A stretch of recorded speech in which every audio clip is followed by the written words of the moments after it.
But even with interest rates up, the economy is the strongest it's ever been. You asked me, just to go back to the beginning of your question, you talked about prices. We're down on energy. We're down on interest rate. Interest rates are down despite the Fed. Now, if we had a normal person at the Fed would have really low interest rates, and we will soon have that. We'll have somebody that's. And why are people saying they're anxious about the economy? Why are they saying that? I don't know that they are saying. I think polls are fake.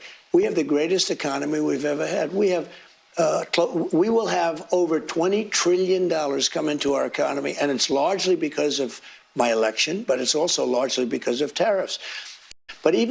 So, folks, that is Donald Trump on Fox News, once again determined to destroy his own presidency 2 years in advance by gaslighting the American people into believing that the economy is great when it objectively isn't, and that they're wrong to recognize that the economy is objectively terrible. And you can see, and you'll see throughout this interview, MAGA Fox News host Laura Ingraham desperately trying to save Trump from himself to no avail. But before we unpack all that, if you end up liking this video and you want to support the channel, please be sure to hit the like, subscribe, and alert bells before you go. All right, friends, so yesterday Trump had a marquee interview on Fox News with Laura Ingraham, and we're probably going to dedicate multiple videos to unpacking it because they talked about a wide variety of topics. But I wanted to focus specifically on the economy here because this, of course, is the most important issue in most situations to most Americans. Remember, James Carville, legendary Democratic strategist, said, back, I think it was during President Clinton's first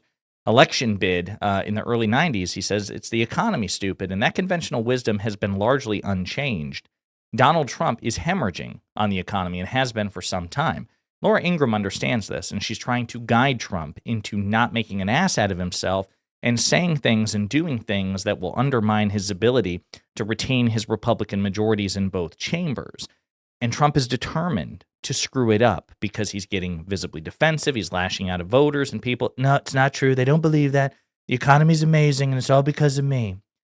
So I want to play this clip. It's a little bit longer of that interview on Fox News, again, in which Laura Ingraham tries to save Trump from himself. The economy was listed as a top concern. I know you know this, for voters in New Jersey, New York, Virginia. I know you've been all over the affordability issue today and for the last several months. Eggs, gas, dinner costs for Thanksgiving way down. But other things, as you noted, have gone up. Beef, coffee, but they're gonna come auto down very repairs. shortly. Is this a voter perception issue of the economy, or is there more that needs to be done by Republicans on Capitol Hill, or done in terms of policy? More than anything else, it's a con job by the Democrats. They're saying, they just have to say, they put out something, say today costs are up. They feed it to the anchors of ABC, CBS, and NBC, and a lot of other, and CNN, and et cetera. Except Fox News is also saying it. Fox News, which is the propaganda arm of the Republican Party, has reluctantly recognized that the cost of most things have increased on Trump's watch. It was a Fox News poll that indicated a supermajority, 70% of Americans, 70%, not 7, not 17, not 57, 70% of Americans believe that prices are more expensive now in 2025 under Trump than they were in 2024 under President Biden. So this is the issue that Trump has. And of course, Laura Ingraham, kind of like Maria Bartiromo, they're both MAGA, Ingraham even more so. And they want Trump to succeed. They're willing to challenge him a bit, but a responsible person who really wanted Trump to succeed would say, Mr. President, that's just not true. I'm sorry, it's just not true. And I say this as somebody who wants you to succeed, but you're not going to succeed if you piss off the American people and deny reality. You've accomplished, and you could butter him up in so many ways. Oh, you've accomplished this and this and this and this and this. It's amazing. But the fact of the matter is that most Americans believe that things have gone up. And the data shows that most things have gone up. So how do you plan to address it so you don't lose the 2026 midterms and your party doesn't lose the 2028 presidential election? But she's not willing to go that far because she knows it would piss him off and he might even walk out of the interview. But let's continue. And it's like a standard. I'll never forget they had used a word like manufactured. Do you remember the word manufactured? It's a manufactured economy. Nobody uses that word. Every anchor broke the manufactured. They do exactly what they say. It's such a rigged system. So are you ready? Costs are way down. Gasoline is going to be hitting $2 pretty soon, or around $2. Gasoline is at $2.70 now, and it was at $4.50 under Biden, under Sleepy Joe. When gasoline comes down, when energy comes down, and everybody agrees energy's down, we're drill, drill baby drill. We're going like wild. We produce more. People don't agree that energy is down. Energy costs have gone up. And Trump has been saying for months that gasoline is at $2 a gallon. Now he's denying that gas is $2 a gallon. He's saying it will be $2 a gallon. So again, he's just lying, hoping that between his cult of personality and Fox's reach, that he'll be able to gaslight a sufficient number of Americans to keep him in power and keep his party in power in 2026. Now, I would say conventional wisdom would say that's not true, but I will also say that the media and the American people, unfortunately, grade Trump on a bit of a curve. So I can't rule it out. But Trump is just objectively lying. As economist Justin Wolfers has noted, facts would like a word. 12-month percentage change, consumer price index, selected categories, September 2025, not seasonally adjusted. Major categories, all items, 3%, food above 3%, energy at almost 3%, all items less food and energy, 3%. And this is in response to Trump saying that costs are way down. It's just not true. And you saw the look on Ingraham's face there. Again, she gently tried to lead Trump to reality, to politically save him. You could hear in her tone of voice, she's trying to caution. She doesn't want to spook him. Come on. You know, you've been all over the affordability issue. And so many things have come down. But you even acknowledge, see, very clever of her. She's not trying to fact check Trump. She's not trying to scold Trump. She's not trying to humiliate Trump. She's not trying to.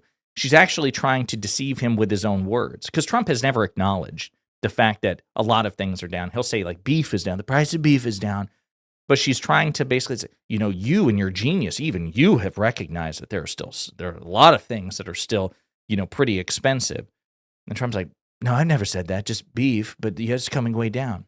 So it was a failed attempt to get him to course correct to avoid electoral wipeout in 2026 and 2028.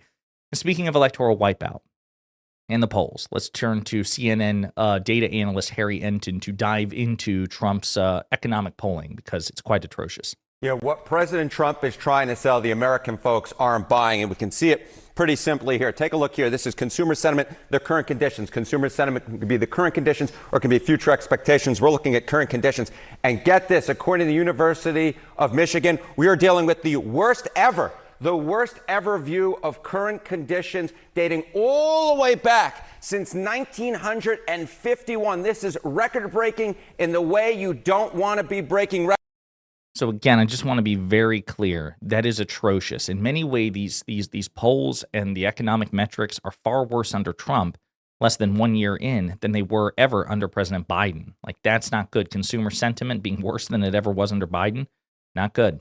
And get this, Kate, it is down 30%. Consumer sentiment of current conditions down 30% from January when Donald Trump took office. No bueno.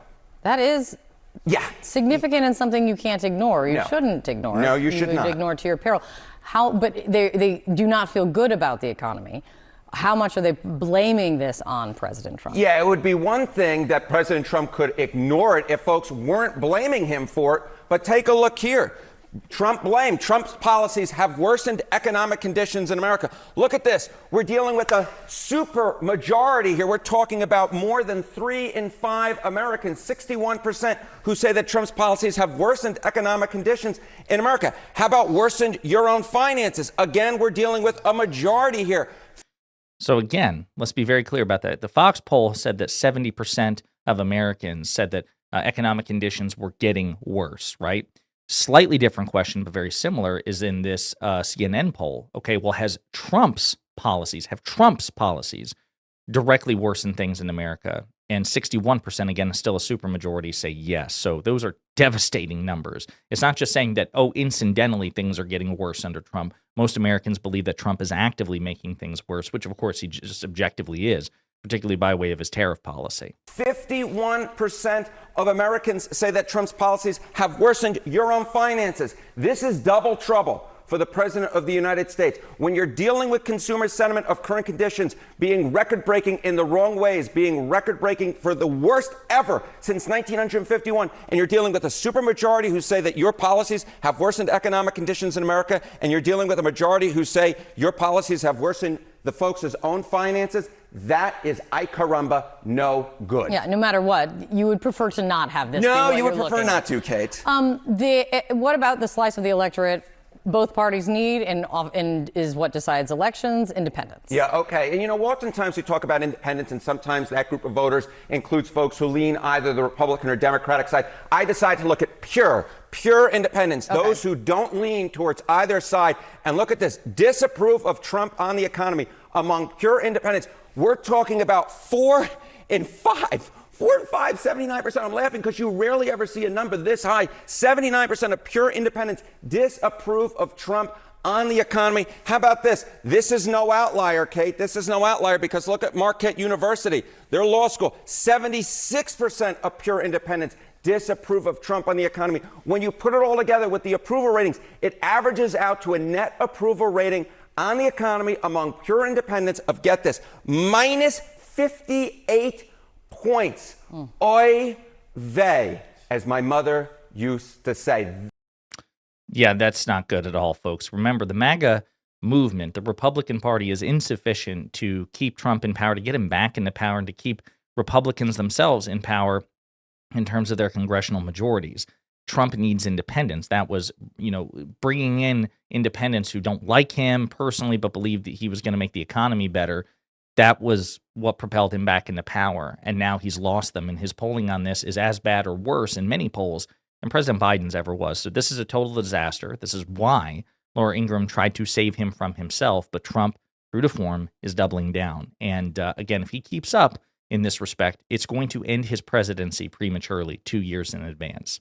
In the meantime, let me know what you think in the comments.